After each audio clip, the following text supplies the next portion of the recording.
giant block of gold letters reads, 20th Century Fox. Hollywood spotlights crisscross their shining skyward beams. More words appear. A News Corporation company. Skittering across a blue surface, Scrat grabs an acorn. The surface tilts and he scampers back the other way. The tiny prehistoric squirrel drops his acorn, and the giant letter D turns vertically. Losing his grip, Scrat plummets from the logo. Blue Sky Studios. Now, in a calm forest, rays of sunlight penetrate the lush trees. Somebody told me once that if you stand still in the forest long enough, you'll see signs of a hidden struggle, raging between forces of life and decay. That the survival of the forest itself depends on the outcome, and that the good guys need all the help they can get. And that if you don't believe it, take a close look. And if you still don't, look closer. 3 ravens soar into view, chasing a tiny hummingbird, evading them with abrupt, zipping maneuvers. Mounted in a tree, a camera detects the movement. Its long telephoto lens adjusts as it follows the birds. A red light flashes. Elsewhere, a man pulls out a GPS tracker that shows a path to the camera. He takes off, tripping on a rock. The man stands and fixes his homemade headgear, equipped with goggles and a variety of gadgets. He adjusts 3 tiny lenses over one eye, enhancing his view of the birds on an electronic display. The man trips again, but quickly stands. Desperately following the birds, he scurries through the forest. One of the ravens hits the tiny bird, and it helplessly plummets.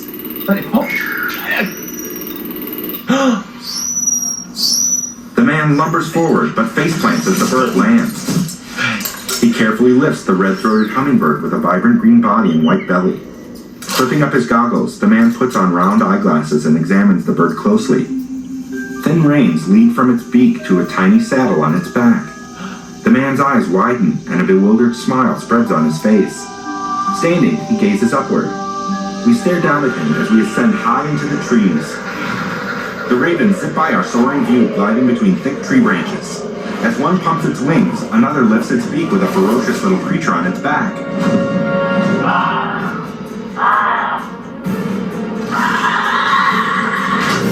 The creature fires a tiny arrow.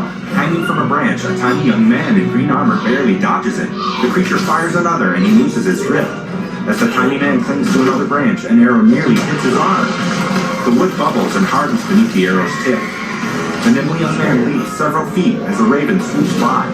The creatures pin him down with arrows, and he falls. The man rapidly approaches the ground, only a few dozen feet below.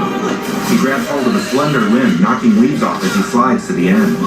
The skillful man flips over one raven and slides beneath another as arrows strike the branch around him. Catapulting between flexible limbs, he lands in a full sprint. A dashing man arrives with a troop of armored men on hummingbirds. Need a lift? I don't need your help. You're running out of branch there, buddy. Still don't need your help. A raven snatches him. The dashing man narrows his eyes. On the raven, the nasty creature snarls down at the young man hanging from the bird's talons. Swooping in from above, the dashing warrior leaps onto the creature's back. He ducks the creature's swipe and kicks it in the head. As another creature fires, a tiny soldier jumps the arrow and shoots the creature off its raven. The dashing man knocks his enemy down. Why aren't you with your group? What? I fly faster alone. How do you not get this? You're not the only one on this team, you know. So yell at one of them for a change. He blocks a swing. You hear that? What am I supposed to do with this kid? Now you're right. You've got your own problems. The dashing man kicks the creature off its raven, then leaps onto his hummingbird. You're a leafman. You know how important today is. You know what? I'm thinking maybe I'm just not cut out for this. That's the problem. You are cut for it. And I'm tired of waiting for you to prove it. Get a bird and get back to Moonhaven or you're done. What? You're not gonna help me now? I just did. He leaves the young man hanging upside down. That's cool. I can probably just jump from here. Just follow that last guy down. Our view follows the menacing little creature as it falls onto a taxi's windshield. Whoa! Incoming! Bet they didn't have bugs like that in the city. Yeah, I missed it already. She talks! Something on your mind, kid? What do you say to a total stranger? Stranger, you and I go back 20 minutes. Not you. Larry. I mean the person I'm visiting. I'm leaving you out here with someone you don't know? It's okay, Lair. We weren't always strangers. Maybe now things will be different. The green-eyed teenager gazes out the window as they turn onto a dirt path. A hood covers her auburn hair. The path leads to a clearing where tall weeds surround a big old house. As the taxi stops out front, the driver eyes the neglected home. Grabbing her bag, the teenager steps out. That's not a house. That's termites holding hands. No offense. Don't worry, Lair. I'll be Call if you need a quick getaway, kid. fine.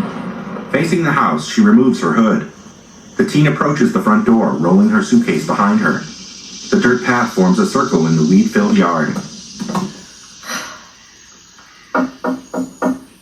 Her eyes drift up the tall door's frosted glass.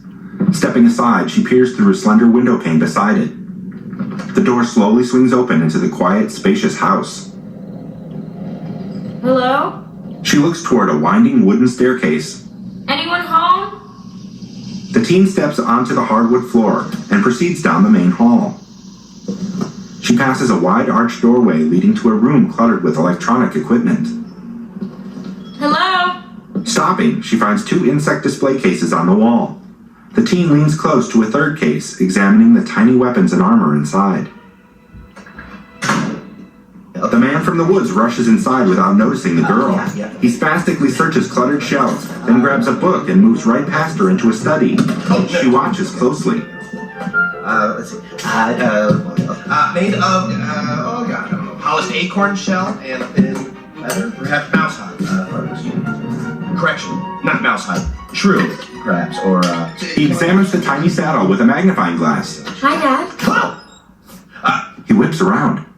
Mary Catherine! Yeah. You're here! He gives her a big hug. Yeah. I didn't realize today was today. It always is.